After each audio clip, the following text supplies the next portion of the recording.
जय जिनेंद्र बंधुओं, आज हम पारस चैनल के माध्यम से एक ऐसे स्थान का आपको दर्शन कराने जा रहे हैं जो कि इस पंचम काल में भी जहाँ पे अतिशय विद्यमान है और वहाँ पर समोसरण लगता है।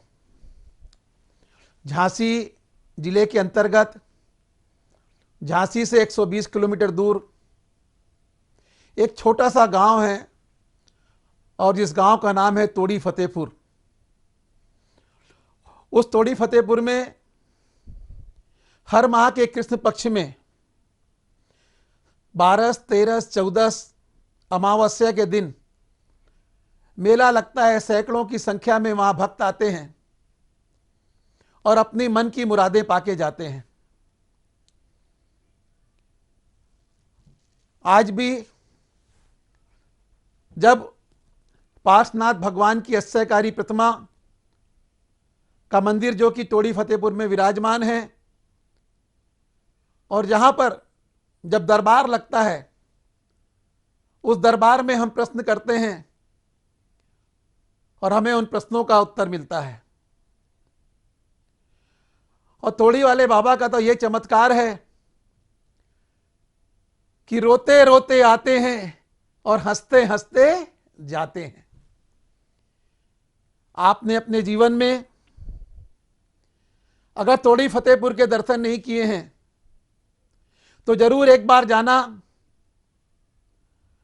और पार्श्वनाथ भगवान के दरबार में जाकर के श्रीफल अर्पण करके अपने मन की मुरादों को पाना।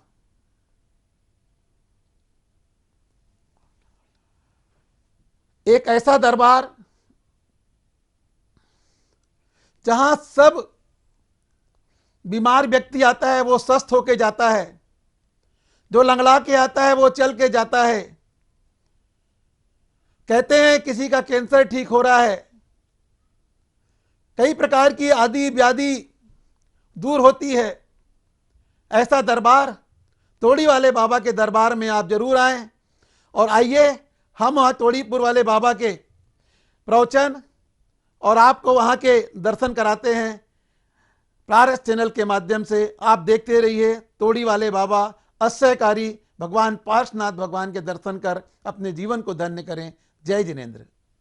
उत्तर प्रदेश के जिला झांसी में मऊरानीपुर के समीप स्थित अतिशय क्षेत्र तोड़ी फतेहपुर एक ऐसा अद्भुत क्षेत्र है जहां देवभूत अतिशयों का आज भी प्रत्यक्ष देखा एवं अनुभव किया जा सकता है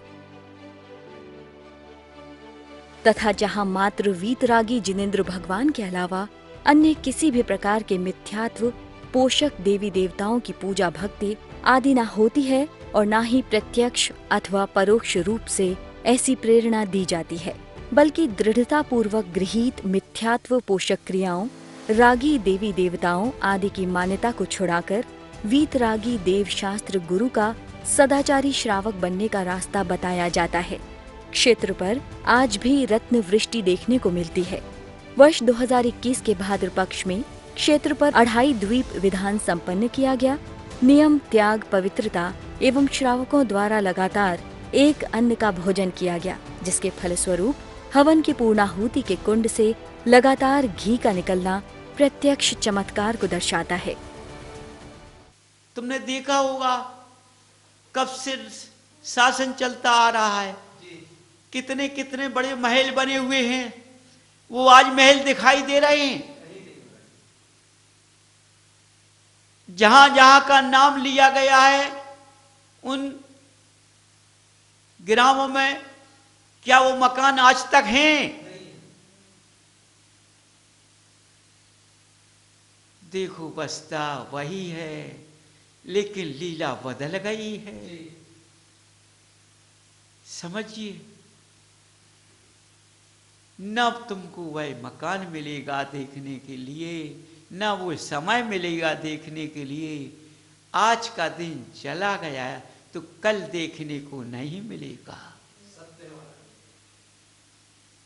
कल लग जाएगा लेकिन मिलेगा आके देखने को नहीं मिलेगा।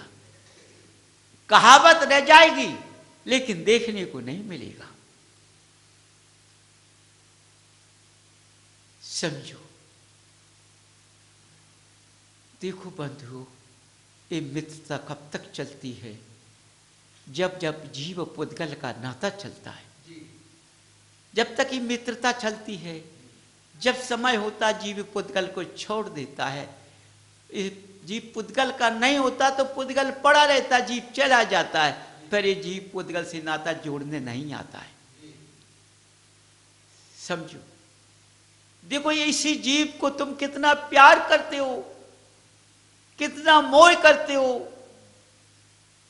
कितनी सेवा करते हो, लेकिन जब जीव निकल जाएगा तो इस पुद्गल को तुम रखते नहीं हो।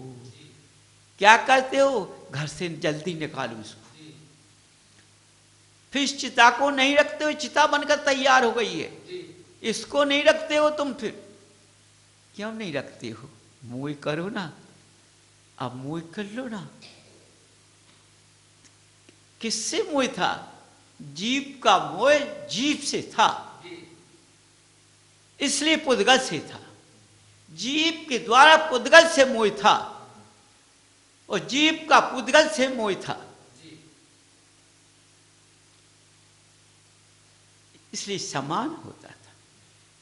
इसलिए गृहस्थ क्रिया के रिश्ते चलते हैं। बिना व्यवहार का धर्म नहीं होता है। अति माँ पिता नहीं होगी तो संतान कहां से होगी? समझो, ये सारे कहानियां पूर्व से चली आ रही हैं। समझो, पूर्व कभी खत्म नहीं होता है। अगला देखने को तो मिलता जाएगा, लेकिन पूर्व नहीं मिलेगा देखने को।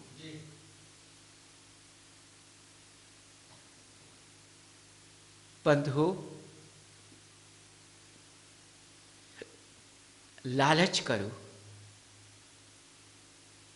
तो पुद्गल से मत करना। लालच करो तो भगवान से करो।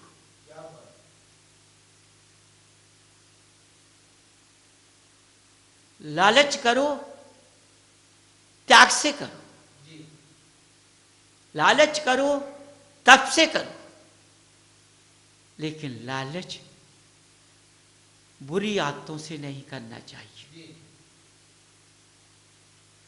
सोचो, बुरी आदतों से लालच नहीं करना चाहिए, उनका त्याग कर दो। समझिए, आज तुम लोग लालच करते हो तो बुरी आदतों से लालच करते हो, बुरी निगाह से लालच करते हो, इसलिए आज गिरते जाते हो।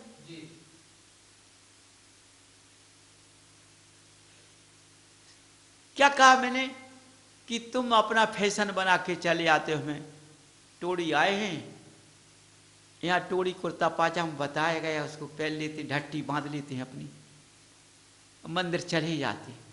देखो, रास्ता तो बताया, लेकिन लोक रीत में नहीं है यहाँ के बाबा। अभी भी समझ जाओ, लोक रीत में नहीं है।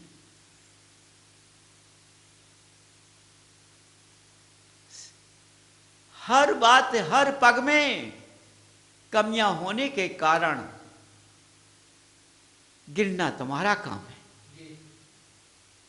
गिरोगे तो तुम फंसोगे, और रास्ते पे चलोगे तो गिर नहीं पाओगे।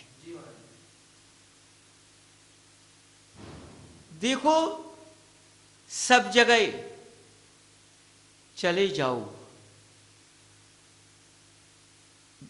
तो बिना डर के चले गए, लेकिन यहां बिना डर के आए और डर कर रहे तो बच जाओगे, और न डर रहे तो तुम्हें बख्शा नहीं जाएगा।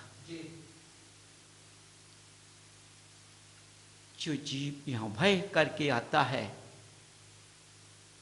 जब भय होता है शरीर के अंदर, तो उससे गलतियां कम होती हैं। समझो। इसलिए बंधु, जब हम सबसे पहले भय अपने सिखाएं कि हमारे द्वारा कोई गलती ना हो जाए।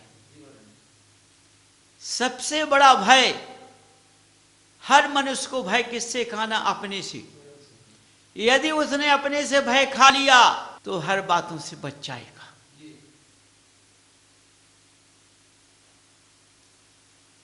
और उसने भय नहीं खाया तो वो बच नहीं पाएगा। समझो। इसलिए बंधु, हर बात को सोचो, हर बात का विचार करो। ऐसे स्थान को तुम पाकर के नींद के झकोरों को फिरो, तुमसे मूर्ख कौन होगा?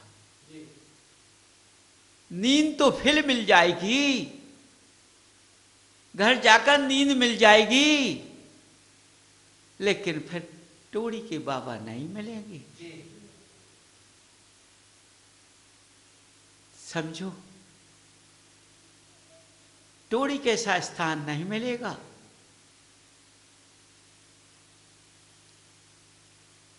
इसलिए बंधु, इन नींद के झकोरों का त्याग करके आओ। जब ये आपत्तियां दूर होती हैं, तुम सोचो तो नींद के झकोरे भी खा लेंगे हम, पेट भर भोजन भी कर लेंगे हम, हर प्रास से घूम ले भी हम, तो यहाँ सब कुछ मिलने वाला। यहाँ तो एक कायदा है, आओ खाओ भक्ति करो। यदि कितने दिन तुमने आकर के यहाँ भक्ति की, वो तुम्हारे साथ जाएगी। समझो, उसी में अपने घर पर लग गए तो और अच्छा होगा तुम्हारा। आपत्ति से तुम मुक्त हो गए।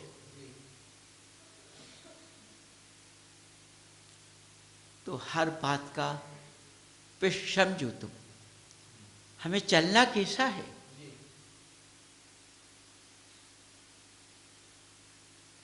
कैसा चलना है? हमें चलना है सही रास्ते से, जो हमारा मार्ग बैठता है उस मार्ग से चलना है। और हमारे मार्ग में कंकड़ पत्थर नहीं होना चाहिए। कंकड़ पत्थर का मतलब क्या है? हमें सर्दी गर्मी बरसात से कोई मतलब नहीं। समझो बंधु, भगवान की वाणी कितनी तुम्हारी प्यारी निकल रही है कि तुम पार हो जाओ, लेकिन तुम्हारे अंदर इतनी कमियां हैं कि वाणी तो प्रेम करना चाहती है, लेकिन तुम उस वाणी से प्रेम नहीं करना चाहते हो। क्यों? वह वाणी जो निकल रही है वो अवक्षी नहीं है। तुम्हारे अंदर अवक्ष भरा हुआ, इसलिए वह तुम्हारे पास पहुंच नहीं पा रही। इसलिए अवक्षता को दूर कर दो ना तुम। यदि तुमने अवक्षता को दूर कर दिया तो ये वाणी तुम्हारे पास पहुंचने लगेगी। समझो,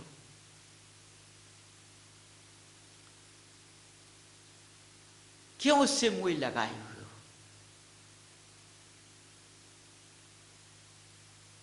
ऐसी वस्तु अच्छी नहीं है जिससे तुम इतना मोह लगाए।